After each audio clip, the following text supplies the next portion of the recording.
ربكم وافعلوا الخير لعلكم تفلحون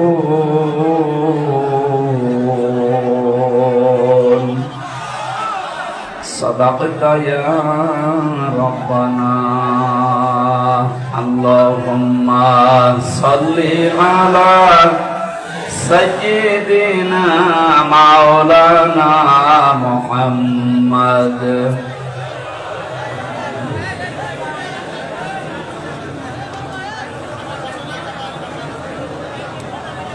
জীবনে যত প্রেম আছে কলি যায়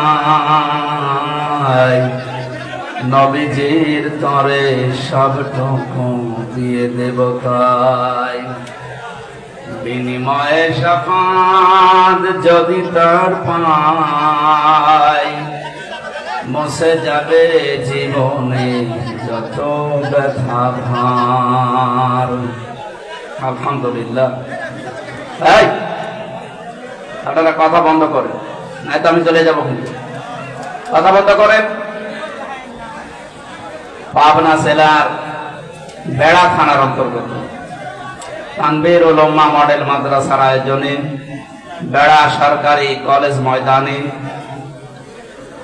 মহাবিশ্বের মহাবিশ্ব আমাদের মালিক আমাদের মনিব মহান রব্বুল ইজ্জাত আল জালালের মুখের পবিত্র বাণী কোরআনে কারীম তাফসীরুল কোরআন মাহফিলের স্বনামধন্য সভাপতি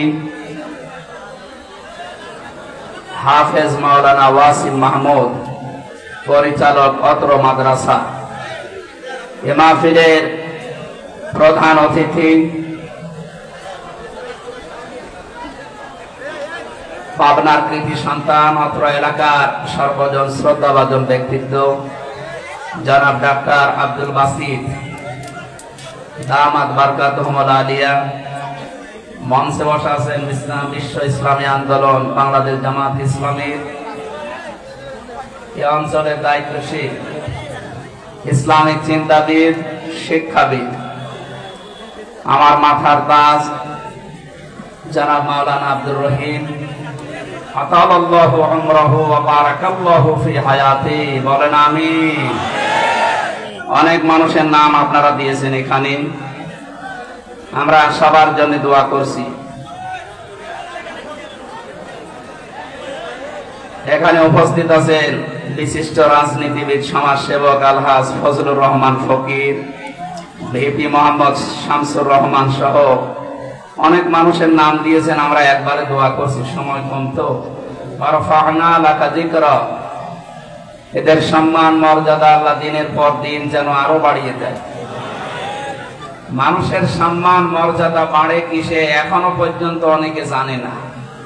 ইয়ারফাউল্লাহুল্লাযীনা আমানু মিনকুম ওয়াল্লাযীনা উতুল ইলমা দারাজাত।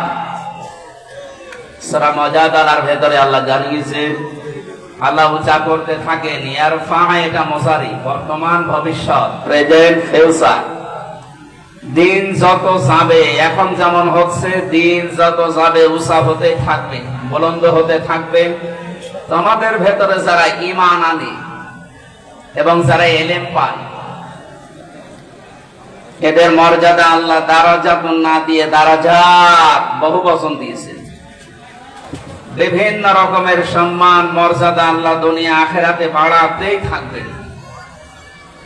মুফাসসিরিন ইকরামে আয়াতের জবাব দিয়েছেন, সম্মান মর্যাদা আল্লাহ বুলন্দ করবেন, উঁচা করবেন তাদের সত্যিকার অর্থে যাদের ভেতরে ঈমান আছে। কি আছে বলেন তো? প্রশ্ন আসতে পারে আমার ভেতরে ঈমান নেই, আপনার ঈমান আছে কিনা আপনাকে আমি জিজ্ঞাসা করছি, এবার দেখেন। সাহাবী প্রশ্ন করলেন, হে নবী, আমার ভেতরে যে ঈমান আছে আমি কিভাবে টের পাবো যে আমি ঈমানদার? নবীজি বললেন, ইদা সাররাতকা হাসানাতুকা ওয়া সাআতকা সাইয়্যাতুকা ফাআনতা মুমিন। যখন দেখবে তোমার ভালো কাজগুলো তোমাকে আনন্দ দেয়, আর অন্যায় কাজ করলেই তোমার ভেতর থেকে একটা বাধা আসে, তখন তুমি বুঝবে তুমি ঈমানদার। এ বাংলাদেশে কি ভালো কাজ সবার কাছে ভালো লাগে? বিশেষ করে এই যে পেছনের যে দিনগুলো, ভালো কাজ সবার কাছে ভালো লাগেনি। এজন্য আমরা দেখতে পেয়েছি পৃথিবীতে সবচেয়ে ভালো কাজ আফদালুল ইবাদাতি তিলাওয়াতুল কোরআন। নবীজির ভাষায় যত নফল ইবাদত আছে সবচেয়ে ভালো ইবাদত কোরআনে কারিমে তেলাওয়াত, কোরআনের প্রচার প্রসার, কোরআনে কারিম প্রতিষ্ঠা, এইগুলো। অথচ 15.5 বছরের সবচেয়ে বাধা দিয়েছে মানুষ এই কাজে। অনেক আলেমের কাছ থেকে মাইক পর্যন্ত কোরআন প্রচারের কারণে কেড়ে দিয়েছে। আমি একটা ছোট মানুষ, আমারে পাবনায় আপনারা ঢুকতেই দেননি। আমার বাড়ি অথচ পাশের জেলা কুষ্টিয়ায়। বহুবার আসার চেষ্টা করেছি, 3 বছর তো ছিলাম জায়গা মতো, বাকি সময়টুকু বহুবার চেষ্টা চালালাম। শুধু পাবনা দারুল আমান ট্রাস্টের এই ট্যাগ লাগিয়ে যে না, ওখানে যারা আসে তাদেরকে আমরা আসতে দেব না। কি হয়েছে? পাবনা দারুল আমান ট্রাস্ট পাবনাবাসীর জন্য আল্লাহর একটা নিয়ামত, যিনি বানিয়েছেন শহীদ মাওলানা আব্দুস সুবহান দামাত বারকাতুহুমুল আলিয়া। মহান আল্লাহ তাকে জান্নাতের সুউচ্চ মাকাম যেন দান করে। লোকটার কাছে পাবনাবাসী ঋণী, মন থেকে দোয়া করবেন তার জন্য। তাহাজ্জুদের নামাজ পড়ি, যা দিয়ে গেছে এই 55 বছর 53 বছরেও কেউ দিতে পারেনি। বাংলাদেশের এই পাবনা জেলার বিশেষ করে বেড়া সাথিয়ায় আসলে মনে পড়ছে বিশ্ব ইসলামী আন্দোলনের অন্যতম সৈনিক, আমাদের অভিভাবক শহীদ মরহুম মাওলানা মতিয়ার রহমান নিজামী রহমতুল্লাহ আলাইহি। আল্লাহ তার কবরটাকে জান্নাতুল ফেরদাউস বানিয়ে দেন। এই পাবনা দারুল আমান ট্রাস্টে যিনি কথা বলতেন, আন্তর্জাতিক খ্যাতি সম্পন্ন মুফাসসিরে কোরআন শহীদ আল্লামা দেলাওয়ার হোসাইন সাইদি রহমতুল্লাহ আলাইহি। আমি একটা দিন পেয়েছিলাম জেলখানার ভেতরে মাত্র 10 মিনিটের জন্য। আমাকে 8-10টা নসিহত করেছিলেন, আমার মনে আছে এখনো। আপনাদের জন্য আমি সামনে যদি সময় হয় ওইগুলো ডেলিভারি দেবো ইনশাআল্লাহ। আল্লাহ তার জীবনের ভালো কাজ যেগুলো কোরআনের সাথে সম্পৃক্ত যেন কবুল করে নেন। মানুষ হিসাবে মানুষগুলোর জীবনে অন্যায় ছিল, এটা আমরা স্বীকার করি। মানুষ বলতে ভুল আছে, সুতরাং যাদের নাম নিলাম এই মানুষগুলোকে আল্লাহ যেন তার গাফফার নামের খাতিরে সত্যি মাফ করে দেন। বলেন আমিন। এই কি আসছে? আপনার মানুষ তো এরকম না। আরে ভাই, এটা তো রাজশাহী বিভাগ। কালকে ছিলাম লালমনিরহাট মাঠ গ্রামে, ওইটা ছিল রংপুর বিভাগ। ওই বিভাগের মানুষের নামে একটা ঝামেলা আছে। কি বলেন তো? সম্মানিত মা বোনেরা, আমার মনে হয় কোন জায়গায় আছেন আমি জানি না, এখানে আছেন আপনাদের জায়গা হচ্ছে না। আপনারা একটু সামনের দিকে যদি জায়গা থাকে, 1 হাত জায়গা থাকলেও, 1 বিঘা জায়গা থাকলেও একটু চেপে বসেন। এটা এখন জান্নাতের বাগান হয়ে গেছে। আপনারা যেখানে আছেন আমরা আছি, যদি এটা কলেজের ময়দান, কিন্তু এটা এখন জান্নাতের বাগান। নবীজি বলেন দুনিয়ার এই ময়দানে কেউ যদি কাউকে একটু জায়গা করে দেয় বসার, আল্লাহ নিজে জান্নাতের ভেতরে তার জন্য জায়গা করে দেবে। সুতরাং আপনাদেরকে আমরা আহ্বান জানাচ্ছি, একটু নড়ে চড়ে তাদেরকে একটু বসতে দেন। মঞ্চে বসা ওলামায়ে কেরাম, সামনে বসা মুসলমান ভাইরা, পর্দার আড়ালের সম্মানিতা মা এবং বোনেরা, প্রশাসন দেখলাম এসেছে বহু, প্রশাসনের ভাইরা। এখন আর আপনাদের লাগবে না। আমি গত বছরও মনে হয় জেল থেকে বের হওয়ার পরে পাবনা দারুল আমান ট্রাস্টে অনুষ্ঠান ছিল, আপনারা আমারে আসতে দেন। কার ইশারায় দেননি আমরা জানি। সে মানুষগুলো কই? আজকে আসেন তো, এই যে মাইক ছেড়ে দিলাম, নেন, কেড়ে নিন। আজকে আপনি এমন জায়গায় আছেন জনসম্মুখে আর আসার ক্ষমতা নেই। অথচ ইমান যাদের সত্যিকার অর্থে আছে, এই যে হাদিস বললাম, ভালো কাজ দেখলে যাদের ভালো লাগে, অন্যায় দেখলে যাদের কাছে খারাপ লাগে, এদের ইমান আছে। এই ইমান অনুযায়ী এবং যারা এলেম পায়, এলেম অনুযায়ী যারা কাজ করে। আজকে 4টা কথা আছে আয়াতে সফল হওয়ার জন্য। আমরা ওইগুলো তাফসীরের সাথে মিলানোর চেষ্টা চালাবো ইনশাআল্লাহ। এটা রাজনৈতিক মঞ্চ নয়, আর আমি রাজনৈতিক ওই রকম ফিগারও না। যারা আছে রাজনৈতিক ওই ময়দানে, তারা ওই ময়দানের কথা বলবে। আমাদের অভিভাবক আমাদের দিয়েছেন, নির্দেশ দিয়েছেন তাফসির মাহফিলগুলোতে তাফসির করার জন্য। প্রশ্ন অনেকেই বলবেন আমার ঈমান আছে। হ্যাঁ, ঈমান থাকে না কয়েকটা কাজ করলে। আল্লাহ এই পৃথিবীতে বানিয়েছেন এবং আইন চলবে তার এই ঘোষণা দিয়েছেন। আলা লাহুল খালকু ওয়াল আমরু, এই আয়াত আমি বানালাম। বলেন, সূরা আরাফের ভেতরে আছে আমি বানিয়েছি, আমার আইন চলবে। সুতরাং আল্লাহর আইন বাদ দিয়ে এই বাংলাদেশে যারা অন্য কারো বানানো আইন প্রতিষ্ঠা করতে চাচ্ছেন, আপনার ঈমান নেই। আপনি যাই বলেন, আপনি নামাজ পড়েন আর রোজা রাখেন আর অন্য যাই কাজ করেন, আমি সংশোধন করলাম, এখন আপনার বিবেকের ব্যাপার। আল্লাহর আইন বাদ দিয়ে পৃথিবীর অন্য কারো আইন যদি এই দেশে কেউ প্রতিষ্ঠা করার জন্য রাজনীতি করেন, আন্দোলন করেন, চেষ্টা করেন, আপনার ঈমান নেই। এটা আমি বানালাম। সূরা বাকারা 2 নম্বর পারা 4 নম্বর পৃষ্ঠা 3 নম্বর লাইনে আয়াতটা আরেক জায়গায় আছে। আন্নাল কুওয়াতা লিল্লাহি জামিআ, সমস্ত ক্ষমতার উৎসকে। কিন্তু বাংলাদেশে বহু রাজনৈতিক দলের গঠনতন্ত্রে লেখা আছে ক্ষমতার উৎস জনগণ। এই আয়াতের সাথে পুরা সাংঘর্ষিক। বাংলাদেশ জামাত ইসলামের গঠনতন্ত্রে এইটা লেখা ছিল না, এই জন্য তাদের নিবন্ধন পর্যন্ত সালেমরা বাতিল করে দিয়েছিল। আপনি কেমন ইমানদার যে আপনার নিবন্ধন বাতিল হয় না, আর এদেরটা বাতিল হয়ে যায় শুধু আল্লাহর উপরে এই কথাটা লেখা থাকার কারণে। যদিও আল্লাহ এখন 5 দিন পরে যারা নিষিদ্ধ করেছিল 5 দিন আগে, 5 দিনের ভেতরে আল্লাহ তাদেরকে নিজের হাতে নিষিদ্ধ করে দিয়েছে। আপনি দেখেন বাস্তবে যাদের নিষিদ্ধ করা হয়েছে ওদেরকে এখন অনেকে বৈধতা দেওয়ার জন্য বিভিন্ন জায়গায় কথা চলছে। এদেশের অন্তর্বর্তীকালীন সরকার যিনি আছেন তিনি বুঝে শুনেই তাদেরকে নিষিদ্ধ করেছে। এদের নিষিদ্ধ হওয়ার পেছনে 100 কারণ আমার এই মোবাইলে আছে, 100। ওদেরকে বৈধতা দেওয়ার একটা কারণও আপনার কাছে নেই। যারা জাতি, বর্ণ, ধর্ম কিচ্ছু দেখে না, মানুষ পেলেই কুপিয়ে মারে। এই যে বিশ্বজিৎকে, ও দেখেছিল যে দেখেছিল যে হিন্দু বেটা কিনা। আমার সাথে ওই শাওন ছিল জেলে। বললাম ভাই আপনি একটা হিন্দুকে ছাড়লেন না? বলছে মাথায় আমাকে এই চিন্তা ঢুকিয়ে দিয়েছে উপরে যারা ছিল যে মেরে ফেলা লাগবে, শিবির পেলেই আমি মারতাম। ও আমারে বারবার বলছিল যে ভাই শিবির মিবির কি, আমি তো মুসলমানই না, আমি ফুল হাতা, আমি হাফ হাতাও না। ফুল হাতা বসে এটা আমিও বুঝতাম না, ওই সময় ওর মুখ থেকে শুনলাম। আমাদের যিনি জেলার ছিল উনিও ফুল হাতা, দেবদুলাল, নাম শুনেই বোঝা যাচ্ছে যে ছাতা ফুল হাতাই হবে। পরে তো একটা হিন্দু মানুষ, তাকে আপনি শিবির বলে মেরে ফেললেন।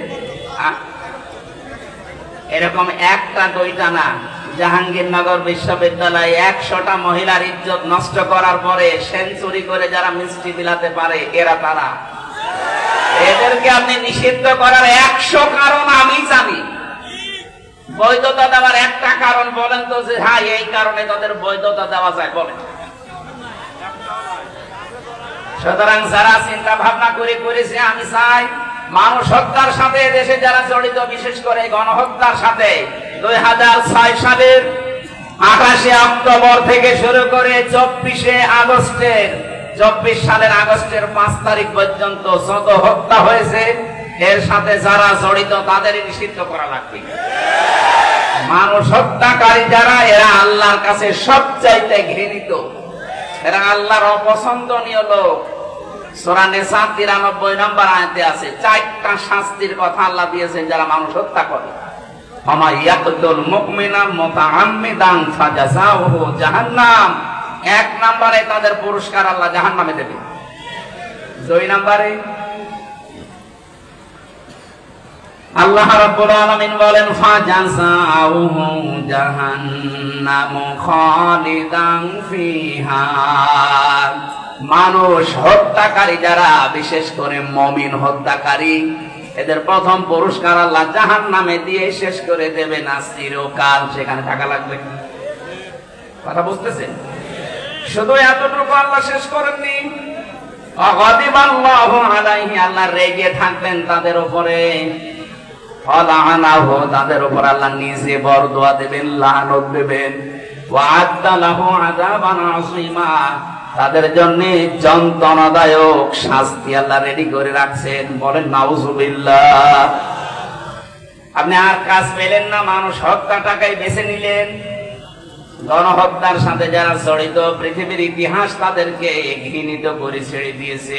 হিটলার, চেঙ্গিস খান, এই কথা বলছেন।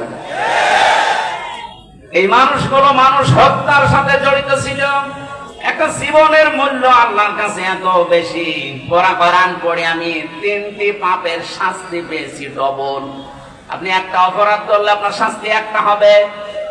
মান জাবিল হাসানাতি ফালাহু আশরু আমসালিহা ওয়া মান জাবিস সাইয়্যাতি ফালা ইউজযা ইল্লা মিসলাহা ওয়া হুম লা ইউযলামুন। বলেন আল্লাহু আকবার। কোরআনে কারীম জানাচ্ছে, কোন মানুষ যদি একটা ভালো কাজ করে আল্লাহ কমপক্ষে 10 গুণ তাকে নেকি বৃদ্ধি করে দেয়।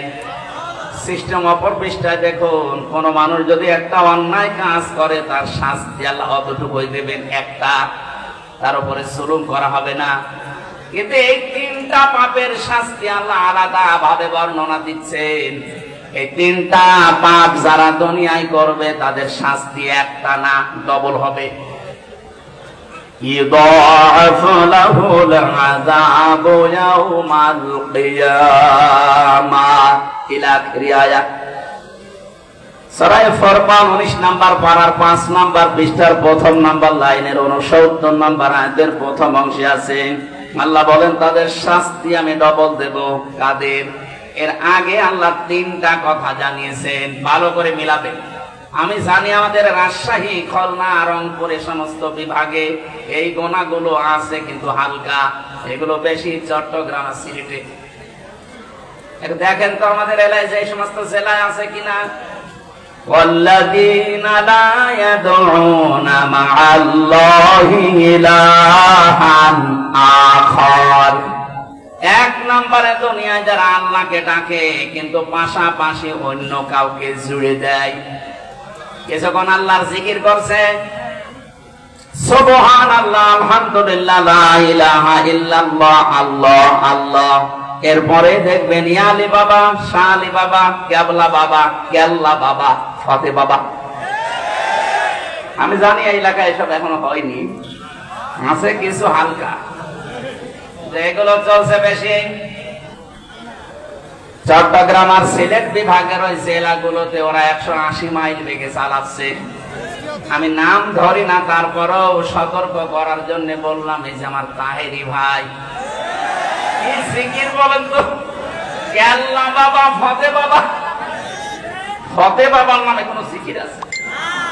এখানে শব্দ ছিল মা'আল্লাহি ইলাহান আখারা। আল্লাহকে ডাকে না তা না, ডাকে, তার সাথে সাথে অন্য কাউকে যারা ডাকে তাদের শাস্তি হবে কয়টা? বলেন, ডবল হবে, ডবল। যেটা রেকর্ড হচ্ছে এটা সারা বাংলাদেশে কালকে ছড়াবেন। যারা জেনে হোক না জেনে হোক এই গোনায় আছেন, আপনি এখনই থামবেন। আল্লাহ বাদে অন্য কারো জিকির করা মানুষের জন্য জায়েজ নেই। এমনকি নবীজিরও জিকির হবে না, নবীজির দরুদ হবে। কথা বুঝতেছেন? যেখানে নবীজির জিকির করা জায়েজ নেই, কিসের কেল্লা বাবা, কিসের ফতে বাবা? আজকে থেকে সতর্ক হবে। এই ধান্দায় কিন্তু ওরা মানুষকে জাহান্নামে নিয়ে যাচ্ছে। এরপরও যদি আপনি সতর্ক না হয়ে ওদের মতো জিকির করেন, জান আপনাকে আমি আরো ঠেলে দিচ্ছি। 2 নম্বরে ওয়ালা ইয়াকতুলুনান নাফসাল্লাতী হারামাল্লাহু ইল্লা বিল হক। অন্যায়ভাবে যাদেরকে হত্যা করা হয়, 2024 সালের 5 আগস্টের আগ পর্যন্ত যাদেরকে মারা হয়েছে, একটা আদালত কর্তৃক নির্দেশনা ছিল। আপনি কোথায় পেলেন? যেভাবেই হোক আপনি মেরে ফেলেছেন, আর মানুষ হত্যা করার জন্য আপনার শাস্তি হবে আল্লাহ বলছেন ডবল। কথা বলেন না কেন? আজ এই মানুষগুলো এখনো পর্যন্ত বিশ্বের মডেলদের স্বীকৃতি পাওয়ার জন্য বিভিন্ন মিথ্যা কথা মানুষকে শোনাচ্ছে। বিশেষ করে ৮-১০ দিন এটা বেশি চলছে। যারা দুই বোন মিলে পালিয়ে গেছে, ওরা দুইজনই এখন বিশ্বের মানুষকে কথা জানাচ্ছে যে আমরা নির্বাচিত ছিলাম, আমাদেরকে উৎখাত করা হয়েছে। এটা ডাহা মিথ্যা কথা। আপনি যদি এখন কোন ঘোড়াকে জিজ্ঞাসা করেন যে 15.5 বছরে বাংলাদেশে নির্বাচন হয়েছে, ও হাসবে, কথা বলবে। 15.5 বছরে নির্বাচন হইল কবে? 154 জন নির্বাচনের আগেই তো ঘোষণা হয়ে যায়, যেখানে 151 জন হলে সরকার গঠন করা যায়। কথা বলে না কেন? তার মানে ওই নির্বাচন হয়নি। দ্বিতীয় যেটা দেখলাম, দিনের ভোট রাতেই হয়ে গেল, নির্বাচন হলো কখন? আর বাকি আমি তো ছেড়েছিলাম, আমি জানি না। আমার মনে হয় বাকিটাও এরকম আল্লাহর রাস্তায় গেছে। কথা বলে না? এইরকম ডাহা মিথ্যা কথা একটা হাসি মানুষ বলতে পারে, পারে, ওই রকম হাসি হতে পারে।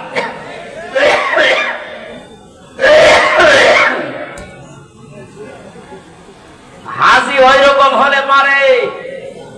হাসি আমি আরো দেখেছি দুনিয়াতে, তাদেরকে আপনি পিটিয়ে মেরে ফেলবেন, তারপরও মুখ দিয়ে মিথ্যা বলাতে পারবেন না।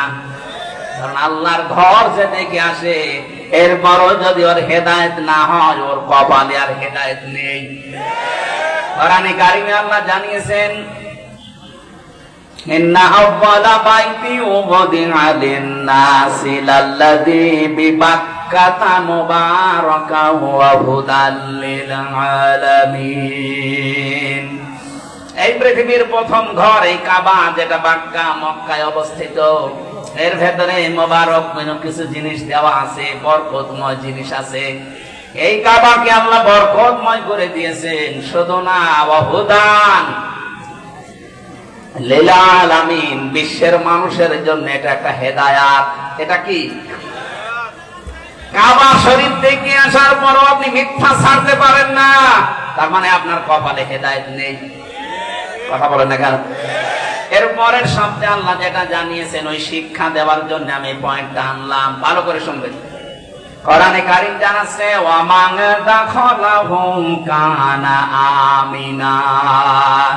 এই কাবার মর্যাদা এত বেশি আল্লাহর কাছে, কোন মানুষ যদি কাবার চত্বরে আসতে পারে, আল্লাহ তাকে নিরাপত্তা দিয়ে দেয়। আপনি বোঝেননি এখন আমি কি বলতে চাই? এবার আমি বোঝাচ্ছি। কাবার এলাকায় গেলে নিরাপত্তা দেয় কে? আরো জোরে। ওখানে ঘর আছে কার? আরো নিদর্শন আছে, ফিহি আয়াতুম বায়্যিনাতুম মাকামু ইব্রাহিম। ওখানে বহু নিদর্শন আল্লাহর আছে স্পষ্ট, তার ভেতরে মাকাম ইব্রাহিম একটা। আমি যেটা এই আয়াত থেকে শিক্ষা দিতে চাই, প্রায় 8টা-9টা তাফসীর আমি মিলিয়ে মিলিয়ে বের করেছি। কাবার চত্বরে আল্লাহর নিদর্শন আছে, আল্লাহর আইন ওখানে চলে। আইন চলে কার? আরো জোরে বলেন। আল্লাহর বিধান ওই এলাকায় জারি আছে, এই জন্য আল্লাহ পুরাটা নিরাপত্তা দিয়ে দিয়েছেন। এ বাংলাদেশ তো আর কাবা শরীফ না। কথা বলেন না কেন? কাবা থেকে এই বাংলার দূরত্ব 6000 কিলোমিটার। এটাকে যদি আপনি শান্তি, স্বস্তি, নিরাপত্তা দিয়ে বেষ্টন করে দিতে চান, একটা পদ্ধতি আছে। আল্লাহ পাক বলেন, আল্লাযীনা আমানু ওয়া লাম ইয়ালবিসু ঈমানাহুম বিযুলমিন উলাইকা লাহুমুল আমন। ইলা আখির আয়াত। সূরা আন-নাম 82 নম্বর আয়াতের প্রথম অংশে আছে, তোমরা যারা ঈমান আনবে আর ঈমানের সাথে যদি জুলুমকে মিশ্রণ না করো, এখানে জুলমিন আই শিরকিন, নিজের ঈমানের সাথে যদি শিরিক মিশ্রণ না করো, আমি আল্লাহ নিজে বলছি উলাইকা, এইভাবে আল্লাহ দেখিয়েছেন। এটা ইসমে ইশারা। আল্লাহ পাক বলেন এই হাতের আমার কুদরতি হাত, এভাবে ইঙ্গিত দিয়ে এই পাবনা বেড়া কলেজ ময়দানে যারা বসে আছে তাদেরকে আমি বলছি, এই মানুষগুলো যদি তাদের ইমানের সাথে শিরকের জুলুমের মিশ্রণ না করে, আমি আল্লাহ নিজে গ্যারান্টি দিলাম তাদেরকে আমি আল্লাহ নিজের পক্ষ থেকে নিরাপত্তা দিয়ে দেব। কাবার চত্বরে নিরাপত্তা দেয় কে? আরো জোরে। আমাদের এই ৫৬,০০০ বর্গ মাইল যদি আমরা নিরাপত্তার বেষ্টনী দিতে চাই, এই মুহূর্তে বাংলার জনগণকে সিদ্ধান্ত নেওয়া লাগবে, শিরকের সাথে জুলুমের সাথে আমার ঈমানকে আমি মিশ্রণ ঘটাবো না। আল্লাহর ওয়াদা সত্য না মিথ্যা? আপনি একটু মিলিয়ে দেখেন, আমাদের ঈমান যাই আছে, যদি শিরক না থাকে ঈমানের সাথে, যতটুকু ঈমান আছে ঈমানে আল্লাহ আমাদের শান্তি, স্বস্তি, নিরাপত্তা দেবেন। উলাইকা লাহুমুল আমন, তাদের জন্য আমার নিরাপত্তা। সুতরাং আমরা চাই আমাদের যাদের শিরক আছে, এই শিরক আমরা ঈমানের সাথে যেন মিশ্রণ না করি। এই জন্য দ্বিতীয় পয়েন্ট আমি এ পর্যন্ত এনেছি। বাংলাদেশে যারা বলেন আমার ঈমান আছে, না আপনার ঈমান নেই, কারণ আপনি ক্ষমতার উৎস জনগণকে মনে করেন এটা শিরক। ক্ষমতার উৎসকে একটা দুইটা না, ভরি ভরি আয়াতে আল্লাহ এই ঘোষণা দিয়েছেন, কুলিল্লাহুম্মা মালিকাল মুলকি তুতিল মুলকা মান তাশা। এই আয়াত যারা পড়ে, এই আয়াত যারা বসে, এরপরও যদি বলে ক্ষমতার উৎস অন্য কেউ, সে মুশরিক। আরো জোরে বলেন। সুতরাং আমরা যারা জেনে হোক না জেনে হোক এই শিরকে আছি, এক্ষুনি আপনার আকীদা, ঈমান, বিশ্বাস পাল্টাবেন। যারা আজ বলেন বাংলাদেশ জামাত ইসলামী, এদের আকীদা ঠিক নেই, এদের আকীদা যদি ঠিক না থাকবে, এইটা তাদের গঠনতন্ত্রে লেখা থাকতো না যে ক্ষমতার উৎস আল্লাহ। এই কথা বলেন না কেন? আন্দাজে উল্টা পাল্টা ফতোয়া দিয়ে মানুষের কাছে তাদের কালার করতে চান, মিথ্যা অপবাদ কারোর উপরে চাপিয়ে দেওয়া, তার উপরে জুলুমের নামান্তর। আজ বাংলার বহু আলেম নাম নিয়ে আবহমান কাল থেকে দেশে ইসলামী আন্দোলন, একামতে দিনের এই নেতা কর্মীদের ঘায়েল করার জন্য অস্ত্র হিসেবে ব্যবহার করছে। এটা ডাহা, মিথ্যা। আমরা চাই আপনাদের যাই জ্ঞান আছে কাজে লাগান, কিন্তু এই মানুষগুলোর উপরে জুলুম করবেন না। এটা আপনি জুলুম করছেন জেনে বুঝে, আপনি দেখতে পেলেন ওদের আকীদা ঠিক আছে, এই কারণে জালেমরা নিষিদ্ধ করে দিল। আকীদা যদি ঠিক না থাকে, তা আপনারটা ঠিক নেই, আপনারা তো নিষিদ্ধ করে না। এই কথা বলছেন না কেন? আমরা এই দেশে আল্লাহ একমাত্র ক্ষমতার উৎস মানি যারা, তারাই বিপদে আছি, আর বিপদে থাকবো, এইটাই বাস্তবতা। আমরা এগুলো কেয়ার করছি না, কারণ আমাদের মালিক যিনি, ক্ষমতার মালিক যিনি, আমরা যেদিন বিশ্বাস করেছি সেদিন এগুলো সব মাথায় চাপিয়ে দিয়েছি। ডোন্ট কেয়ার, কিছুই মনে হয় না। যেদিন এই রাস্তায় আসার সময় বলেছি, ইন্না সালাতি ওয়া নুসুকি ওয়া মাহইয়ায়া ওয়া মামাতি লিল্লাহি রাব্বিল আলামিন। কিসের জেল, কিসের জরিমানা, কিসের আয়না ঘর? তামাম দুনিয়াকে যদি কেউ আয়না ঘর বানিয়ে ফেলে, আয়াত যারা বিশ্বাস করে, আকীদা নিয়ে, ঈমান নিয়ে পড়েছে, তাদেরকে পেছনে হটানো যাবে না। এই কথা শোনা লাগতো ভাই।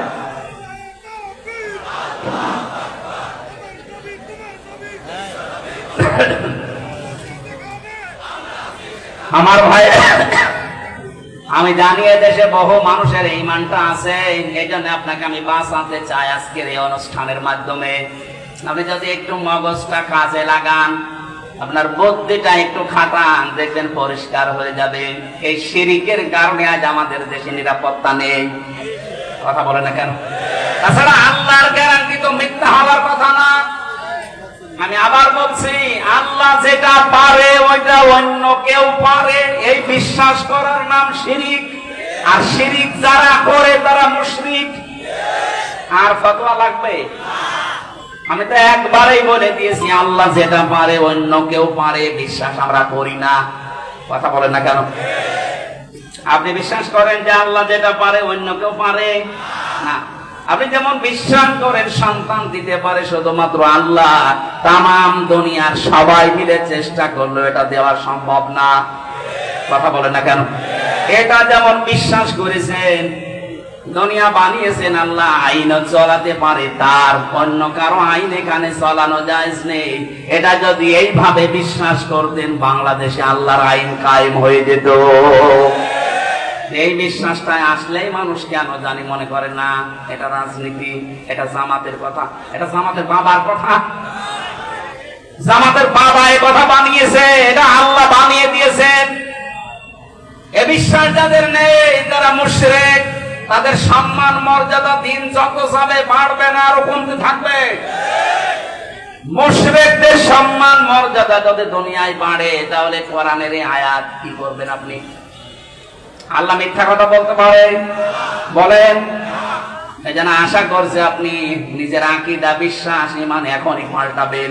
আর যদি এমন দলে থাকেন যে দলের উৎস, ক্ষমতার উৎস জনগণ, এই বিশ্বাসে বিশ্বাসী, এখনই চলে আসবেন। যদি বলেন কি করতে আসলেন, এইটাই করতে আসি আমি, কারণ কোরআন আমাকে এইটাই জানাচ্ছে, আপনি মুশরিক হয়ে জাহান্নামে যাবেন, এ মাহফিল দেওয়ার দরকার কি? এই কথা বলেন না কেন? আশা করছি ইঙ্গিতে আপনি জ্ঞানী মানুষ বুঝে ফেলেছেন। এরপরেও যদি না বোঝার ভান করে থাকেন, আমার মনে হয় আপনাকে ওয়াজে কাজ হবে না। কিসের কোরআন শরীফ, বুখারী শরীফ, আপনার বাকারি শরীফ লাগবে। মরণ ছাড়া আপনার আর পরিবর্তন নেই। আমি দোয়া করছি মুসাফির অবস্থায় আল্লাহ আপনাকে যেন সম্মতি দেন, অন্তত হযরতে ওমরের মতো মানুষকে যদি আল্লাহ ফিরিয়ে নিয়ে এসে সোনার মানুষ বানাতে পারে, আমাদেরকেও আল্লাহ পারবে। এই কথা বলে না কেন? যাদের আকীদা বিশ্বাস এরকম খারাপ আছে, ফিরে আসেন। ক্ষমতার উৎসকে আরো জোরে।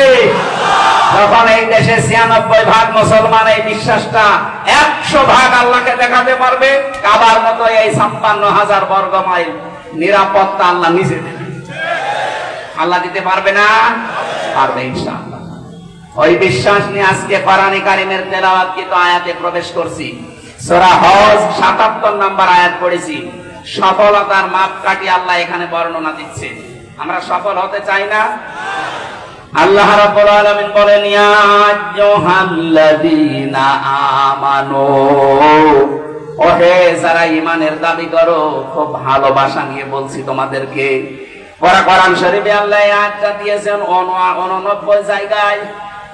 ৮৯ বার ঈমান যারা এনেছে তাদেরকে আল্লাহ এই আদর দিয়ে ডাক দিয়েছেন, ইয়া আইয়ুহাল্লাযীনা আমানু। বলেন আল্লাহু আকবার। এত আদর করে আল্লাহ ডাক দিলেন, ইরকাউ, রুকু করো, ওয়াসজুদু, সিজদা করো, ওয়াবুদু রাব্বাকুম, তোমার রবের ইবাদত করো, ওয়াফআলুল খায়রা, ভালো ভালো কাজ করো, লাআল্লাকুম তুফলিহুন, আশা করা যায় জীবন না। রুকুর ৯৯টা অর্থ আছে। কোন মানুষকে আল্লাহ রাব্বুল আলামিন কোরআনে কারীমে সূরা বাকারার ভেতরে এসেছে, ওয়াকিমুস সালাতা ওয়াতুস যাকাতা ওয়ারকাউ মা'আর রাকিমিন। দুনিয়াতে নামাজ কায়েম করো, সম্পদ থাকলে যাকাত আদায় করো, আর রুকুকারীদের সাথে রুকু করো। তার মানে দুইটা অর্থ এখানে। এক নম্বরে জামাতবদ্ধ হয়ে জামাতের সাথে নামাজ পড়ো, ২ নম্বরে আল্লাহর বিধানকে এই জামাতে নামাজ পড়তে গিয়ে যে ২৭টা শিক্ষা পাওয়া যায়, ওগুলো ব্যক্তি, পরিবার, সমাজ, রাষ্ট্রে দাঁড় করাও। জোরে বলেন সুবহানাল্লাহ। ২৭টা বিষয় আমি, যেমন কাতারবদ্ধ হয়েছেন, কোন দল মত দেখেছেন? আরো জোরে বলেন। রুকু আল্লাহর বিধান পালন করার জন্য যখন আপনি দাঁড়িয়ে যান, কেউ কি এই চিন্তা করে দাঁড়ায় যে আমার দুই পাশে যারা দাঁড়াবে শুধু জামাত ইসলাম দাঁড়াবে, অন্য কেউ দাঁড়ালে আমি ওরে পেছনে? এভাবে জামাতবদ্ধ হয়ে আল্লাহর আইনগুলো প্রতিষ্ঠার জন্য কাজ করবা, এর নাম রুকু। এই কাজটা মানুষ এখনো বোঝে না। বুঝলেও অনেকে শুধু রাজনীতি রাজনীতি এই গন্ধ খোঁজে। এখানে রাজনীতি পেলে কোথায় আপনি? রুকু করার জন্য আল্লাহর আদেশ, ওয়ারকাউ মা'আর রাকিঈন, রুকুকারীদের সাথে সাথে রুকু করো। এই আয়াতের অর্থ কয়টা বললাম? আরো জোরে শহীদ নামাজ পড়ে। রুকুর অর্থ তো শুধু একটা মানলে হবে না, আরো আছে। 2 নম্বর অর্থ, আল্লাহর এই রুকুকে পরিবার, সমাজ, রাষ্ট্রে আপনাকে দেখাতে হবে যে হ্যাঁ আমরা রুকু করি। মিন ক্বাবলি আইয়াতিয়াকুমুল আযাবু সুম্মা লা তুনসারুন। ফিরে আসা লাগবে, আসলিমু সারেন্ডার করা লাগবে। ওই রুকু মানে যেমন মাথা ঝোঁকানো, আসলিমু মানে মাথা ঝোঁকানো, সারেন্ডার করা। আপনাকে আল্লাহর দিকে 1 নম্বরে ফিরে আসা লাগবে। 2 নম্বরে সমর্থন আল্লাহর যত আছে, আল্লাহর আইন আছে, তার সামনে সারেন্ডার করে। 41 সাল নবী রাসূল যারা, তাদের শান এবং মান না। নবী রাসূলের যারা অনুসারী, তারা আন্দাজে, অনুমান ভিত্তিতে কোনো কাজ। আরো জোরে বলেন। এজন্য আমাদের যখন গ্যারান্টি নেই, আমরা আন্দাজে টার্গেট দেই না। আমরা টার্গেট দেওয়ার আগে আয়াতটার দিকে 3 নাম্বার শব্দ হচ্ছে ওয়াসলি। 1 নম্বরে আল্লাহর দিকে ফিরে আসবেন। 2 নম্বরে আত্মসমর্পণ করবেন আল্লাহর বিধান পেলে। কখন? যখন আপনার কাছে মরণ চলে আসবে। আর মরণ কখন আসবে কোনো গ্যারান্টি আছে? আরো জোরে বলেন। অনেকে বুঝি না, বোঝাতেও পারি না। ও আল্লাহর কাছে। আরে ভাই, আপনি আল্লাহর কাছে দোষ করেছেন, কথা বলেন না কেন? জেলখানায় আমার সাথে এক ওসি ছিল, উনি আমারে বলছে হুজুর আমার তাওবা দেখেন তো হলো কিনা। বলেন, সেই যে নির্বাচন গেল, এই নির্বাচনে রাত 12টার পর থেকে আমার এসআই, এএসআই এবং কনস্টেবল যারা ছিল, আরো কিছু মানুষকে সাথে নিয়ে রাত 12টার পর থেকে আল্লাহর নামে আমি ভোট কাটা আরম্ভ করলাম। ফজরের নামাজ পর্যন্ত কাজ কারবার কমপ্লিট করে জায়গা মতো পাঠিয়ে দিলাম। এরপরে আমি গোসল করলাম, ওযু করার পরে 2 রাকাত নফল নামাজ পড়ে বললাম আস্তাগফিরুল্লাহ, আমার তওবা হয়েছে। আপনি তো আর আল্লাহর কাছে দোষ করেননি যে আস্তাগফিরুল্লাহ পড়বেন। আপনি দোষ করেছেন হামজার মতো 3.5 লাখ 4.5 লাখ হামজার কাছে। একটা এমপি বানাতে 3.5-4.5 লাখ মানুষ লাগে, তাদের সবারটা আপনি নিজেই দিয়ে নিলেন। আপনি তো দোষ আল্লাহর কাছে করেননি, দোষ করেছেন যাদের কাছে, ওদের কাছে আগে যে ক্ষমা চান। কথা বলেন না কেন? ভয়ঙ্কর বিষয়, আপনি ক্ষমা নাই চাইলেন, কিন্তু যে কয় বছর আপনি ছেলে আছেন, এর ভেতরে তো বহু মানুষ দুনিয়া থেকে বিদায় দিয়েছে, তাদের কাছে ক্ষমা চাবেন কি করে? তার মানে আপনার মাপ নেই। কথা বলেন না কেন? জালেমকে টিকিয়ে রাখলে আপনি নিজের সর্বনাশ নিজে করেছেন। এই জন্য আমরা চাই তাওবা, অপরাধ যার কাছে আগে তার কাছে যাবেন। যে যদি তার ক্ষতি করে থাকেন, তার ক্ষতিপূরণ দেবেন। 15.5 বছরে আপনার জন্য অনেকে ব্যবসা করতে পারে নাই, কথা বলে না কেন? 15.5 বছরে অনেকে এমন এমন চেয়ারে যাওয়ার কথা ছিল যেখানে আপনার কারণে যেতে পারে নাই। এমন মানুষ দেশে নেই। আপনি তার ক্ষতিপূরণ দেবেন আগে। এখন যদি বলেন ওই চেয়ারে আমি বসাবো কি করে, আমি তো পালিয়ে বেড়াচ্ছি, না, আপনার তাওবা তাহলে আস্তাগফিরুল্লাহ হবে না। যার ক্ষতি যেইভাবে করেছেন, ওই ক্ষতিপূরণ ওইভাবে দেওয়া লাগবে। আমার জীবন থেকে 3টা বছর বিনা কারণে আপনি কেড়ে নিয়েছেন। আমার বাবার কাছ থেকে 30 থেকে 32 লাখ টাকা খেয়েছেন। আগে এই টাকাগুলো ফেরত দেবেন, ক্ষতিপূরণ। আর 3 বছর আমার মতো ফাঁসির কন্ডেম ছেলে থাকবেন, এরপরে বলেন হামজা মাফ করে দিন। এসব কিছু নেই, চামড়ার মুখ, আস্তাগফিরুল্লাহ, ভণ্ডামি করার জায়গা পান না। কথা কি কড়া হয়ে গেল নাকি? কিসের কড়া? এখনো শুরু হয়নি। আমাদের রুকু আসলে হচ্ছে না। সম্মানিত মা বোনেরা, এই আয়াতের তাফসীরে আমি রুকু শব্দের ব্যাখ্যা করেছিলাম। কোন মহিলা যদি রুকু করতে চায়, তার জীবনে 4টা ইদা নাজারা ইলাইহা সাররাতুহু, যখন তার স্বামী তার দিকে বাইরে থেকে এসে তাকাবে, স্বামীকে আনন্দ দেবে। তো আপনি আনন্দও দেন, স্বামী বাদ দিয়ে দেবরকে, দোলা ভাইকে, এই কথা বলেন না কেন? না, আপনি নামাজ পড়ে রোজা রেখে কালো বোরকা পরে মনে করছেন আমি জান্নাতি। কিসের জান্নাত আপনার? স্বামী আসলে আপনাকে স্বামীকে সাররাতুহু, তাকে আনন্দ দেওয়া লাগবে। সে যেভাবেই হোক, অঙ্গভঙ্গি দিয়ে হোক, সাজগোজ দিয়ে হোক, যদি দরকার হয় কাঁতো পুতুল দেওয়া লাগে তাও। বুড়ো মানুষ কাঁতো পুতুল দিয়ে হবে না, অন্য কিছু করা লাগবে। 2 নম্বরে স্বামী যখন বাইরে চলে যাবে তখন তার সম্পদ, তার সন্তান, আপনার ইজ্জত, আপনার সম্ভ্রম, আপনার লজ্জাস্থান, আপনার শরীর, এগুলো হেফাজত করে রাখবেন। এটা নেককার মহিলার 2 নাম্বার গুণ। অথচ হাজারো আল্লাহওয়ালা মেয়ে মানুষ মনে হয় স্বামী বাইরে চলে গেলে মনে হচ্ছে দিন পেয়েছে। মোবাইলে সারাদিন কার সাথে আল্লাহর রাস্তায় গল্প করে। অথচ মেয়ে লোক মোবাইলে কোন ভাষা নিয়ে কথা বলবে আল্লাহ সেই ভাষা পর্যন্ত দিয়েছে। সূরা আহজাবের 32 নম্বর আয়াত, হে মেয়েরা, যদি মোবাইলে হোক, পর্দার আড়াল থেকে হোক, হিসাবের বাইরে থেকে কথা বলতে চাও, কথা বলবা সঠিক, মিথ্যা কথা বলবা না, কিন্তু ভাষা হবে রুক্ষ সূক্ষ্ম, রাগ রাগ ভাব। আপনার মোবাইলের কথা শুনলে মনে হয় অনেকেই প্রেমে পড়ে যায়। এই কথা বলছেন, আশা করছি আপনি মোবাইলের ভাষা বুঝতে পেরেছেন, কিভাবে কথা বলবেন।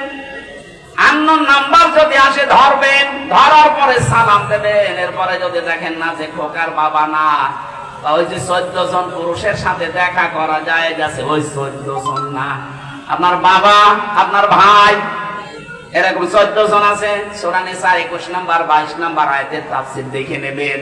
এই 14 জন পুরুষ মানুষ বাদ দিয়ে পৃথিবীর কেউ, এমনকি কাবা শরীফের ইমামও যদি কল দেয়, কথা বলবেন সঠিক, মিথ্যা কথা বলবেন না।